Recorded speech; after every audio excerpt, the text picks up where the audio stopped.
Hello, it is Sarah Waggle, astrologer and leadership coach here, personal development coach here, personal development or leadership, whatever.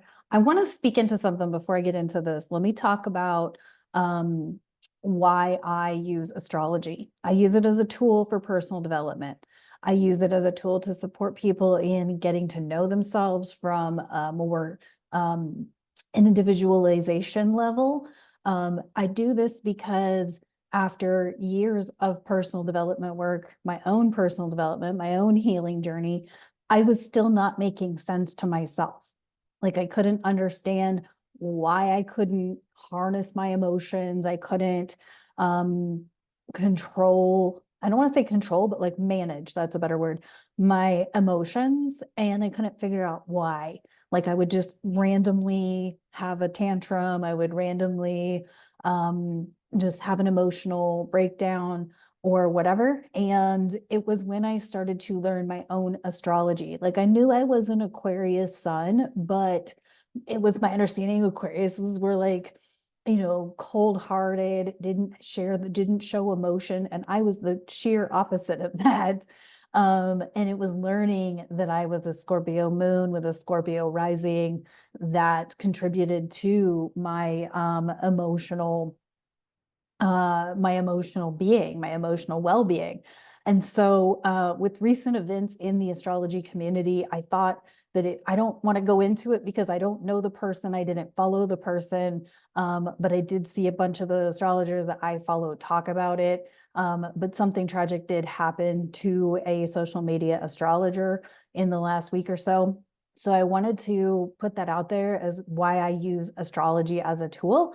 I use it for personal development. I use it to support people in moving through, emotionally difficult times or like, kind of the what the fuck is going on with the universe times, and use it as a way of supporting people in moving through the energy. And this is how I learned astrology. I learned it by working with an astrologer who was also a personal development coach and Reiki practitioner. And so that's why I use astrology. It also provides like a convenient calendar for me to continue to do content with it. And I've been doing this for 4 years. I've been, hardcore studying astrology for 4 years, still learning. I mean, it's a never ending rabbit hole of study. So it kind of caters to my intellectual nerdiness of always wanting to learn and always wanting to know more and dive down investigative rabbit holes and whatnot. So I wanted to put that out there in case anybody watching my videos, wonders about astrology or why I use it, or what's the advantage, those sorts of things. I use it for personal development. It doesn't mean that it doesn't have its mundane or like global geopolitical effects, things like that. I'm not that astrologer. I don't follow that stuff enough to care. I'll talk about it occasionally if things pass my radar, but for the most part, I'm here to support you, whoever you are, in harnessing the energy, using the energy, accessing your shadow or dark side. I do believe that shadow work is an intricate part of doing this work. This work I do is not sunshine and rainbows. I will never advertise it as that. Healing journeys are intense and they can feel chaotic. They can feel upsetting. They can feel icky.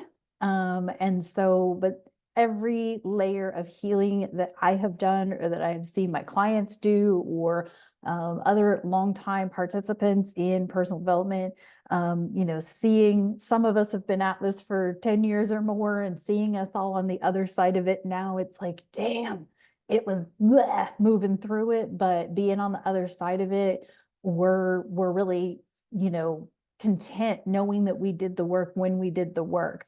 So wherever you are in your healing journey, I commend you.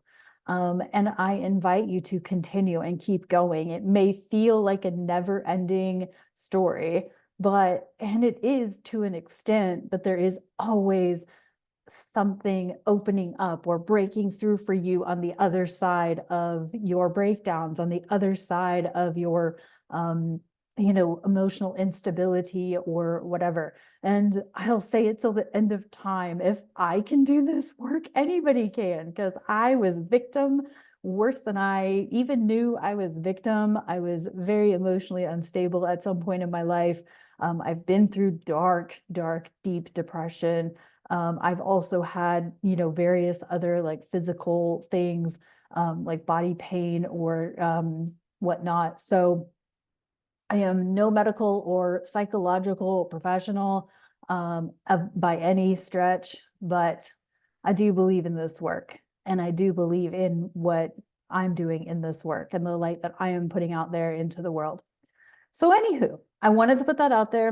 And then let's move into Moon and Leo. So Moon and Leo, this is April 15th through the 18th, I think. That sounds awfully long. Hang on. Let me make sure I got my dates right.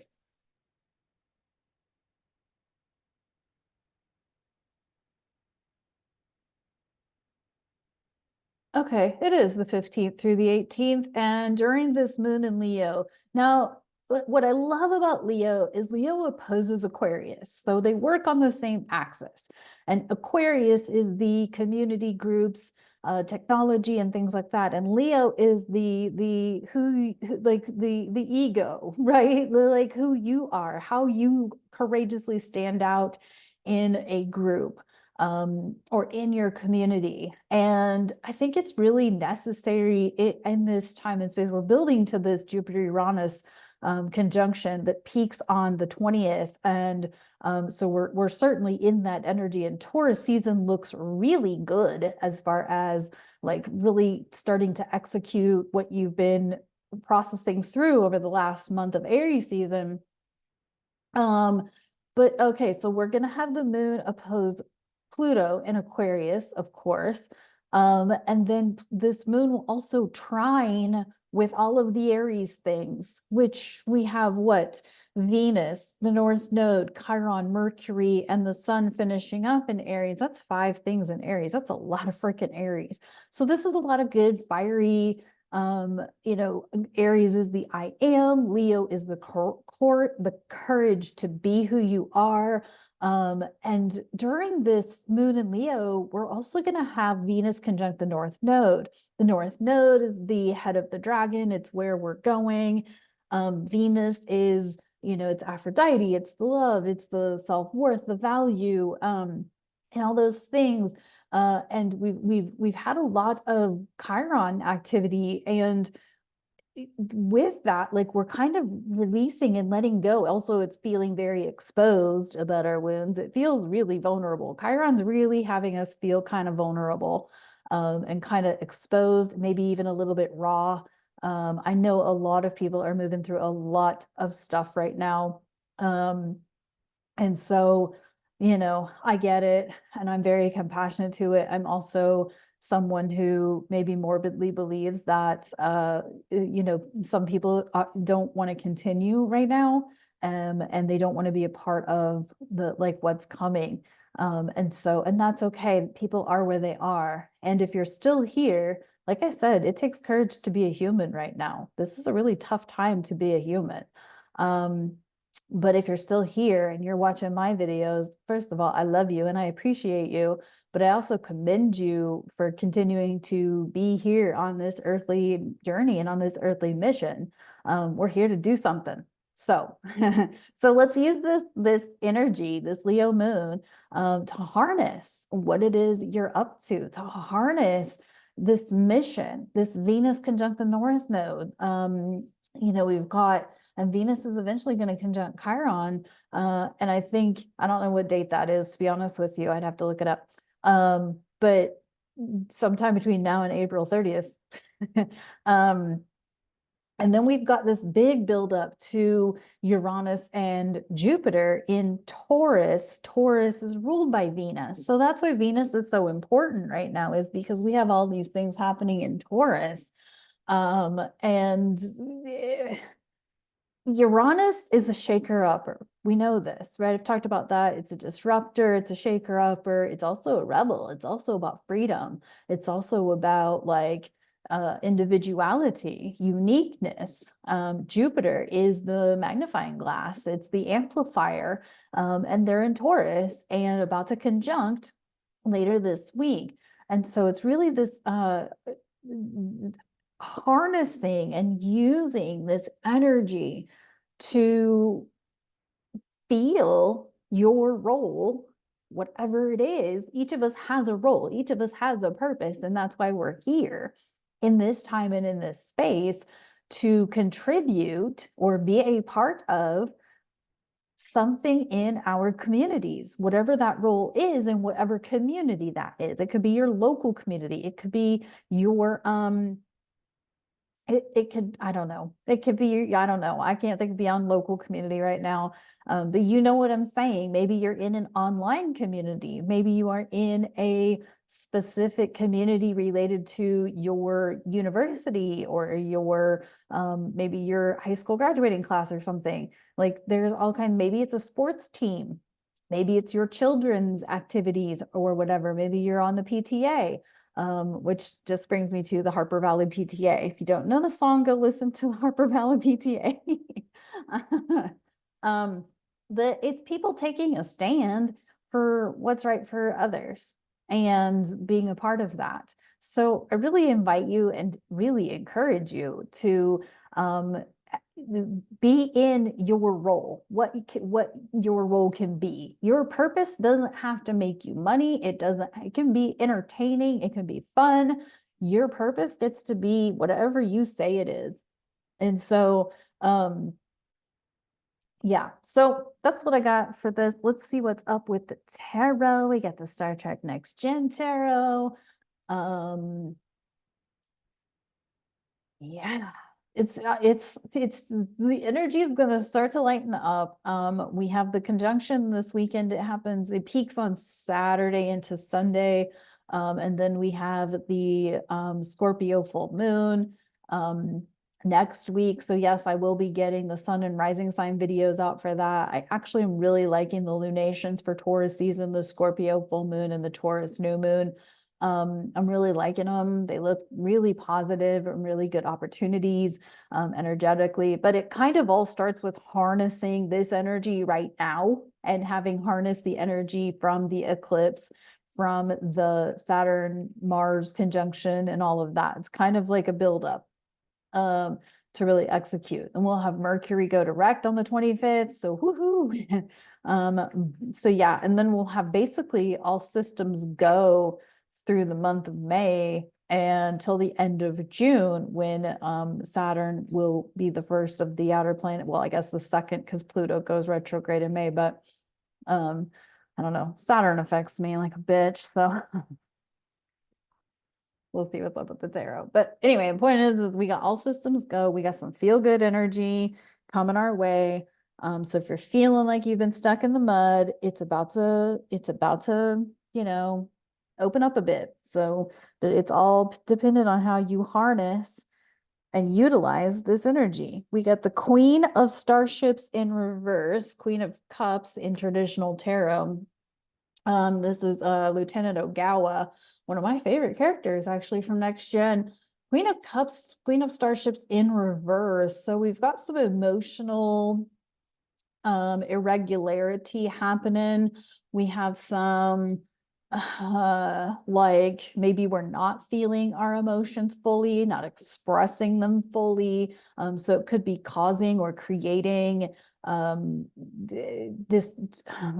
disarray. It could be causing or creating, like if you're not feeling all your feels and you're holding them in, that prevents you from being a rebel, like embracing a full-on rebel.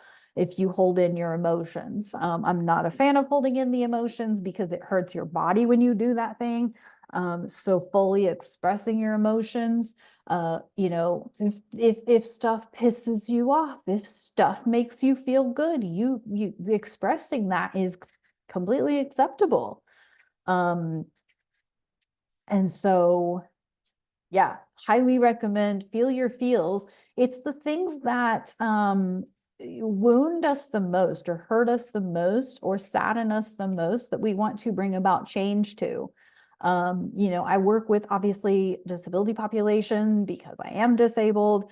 And so it's knowing that there are people who have disabilities who don't feel ambitious or have a purpose that makes me sad because, I feel like everyone here on this earth has a purpose.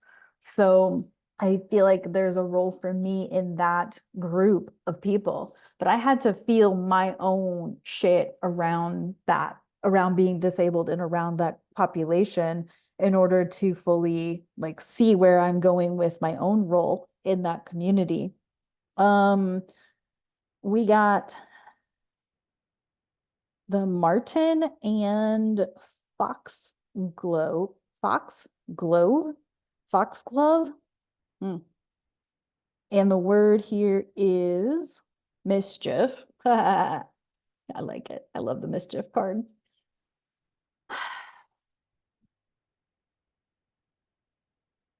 I think mischief is so fun.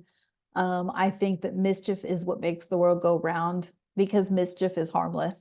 It's just harmless. It's just, I think there's something courageous about being the one who causes that creates the upset, right? Yeah, in a harmless way. There are definitely some rebels out there who don't do things in a harmless way. I get that. But don't be one of those people. Be the person who creates mischief and causes the shakeup just because. Just because it's a good thing to do. A shakeup can be that you create a new meetup group, right? That could be a shakeup. You create a new meetup group in your community. A shakeup could be that you create a new online workshop. Like that could be a shakeup. That could be mischief to some people, right?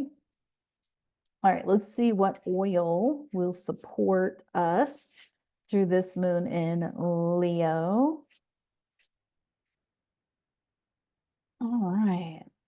I've been brewing some citrusy oil today in the last couple of days. I just got it, so I'm obsessed in the moment.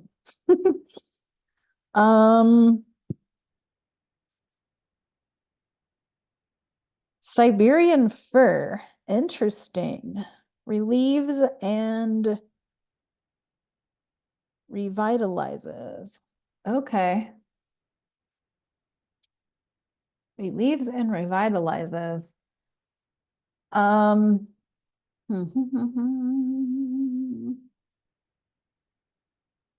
I think there's a certain level of being in need of feeling relief, like you're not alone, because none of us is alone. We can create that story that we're alone, but none of us is. So it's kind of like feel your feels because that's what will connect you to the thing. Be mischievous, because that will create something, some kind of ripple effect. And then relief and revitalize, because when we do move through shake up type energy, we do need to keep our nervous system calm, right? When we are reacting emotionally, that's when we kind of take action under emotional circumstances versus taking action from an empowered space of like, okay, I've processed my anger, my pissed offness. I just made that word up.